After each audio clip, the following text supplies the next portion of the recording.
আসসালামাইকুম। মামার সেটা আমাদের ছাতু মিক্সিং চলছে।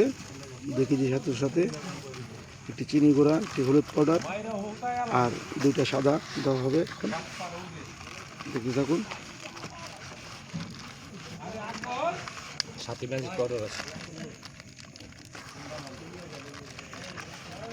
আনছি আমি ভাই, আমি জয়পুরহাটের থেকে আনিছি, আমি দেখা দুটো সাদা পাউডার দেওয়া হয়ে গেল। এরপরে তেল ঘি দিব, আগে মাখায় নেক, তারপর তেল ঘি দিতেছি আমরা। দেওয়া হচ্ছে ঘি, চার করুন আর একটু মোড়া হইলে ভালো হইতো। কি শীত লাগবে না। আর মিয়া যে সুতা এই তো আপনি লাড্ডু করতে বা আড্ডি নারিকেল তেল দেওয়া হচ্ছে।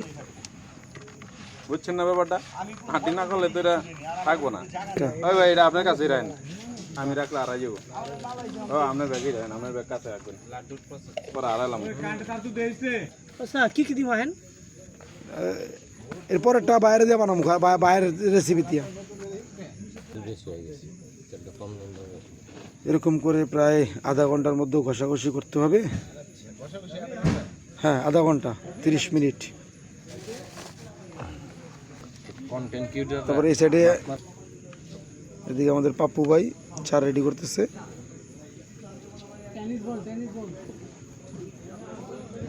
রসমালাই রসমালাই মধু মধু মধু মধু মধু রসমালাই শক্ত করবেন। ছাতু মিক্সিং হচ্ছে, একটু পরে তেল ঘি দেওয়া হবে। একটু ঘি দেওয়া হচ্ছে মিষ্টি চাট না মহুয়া।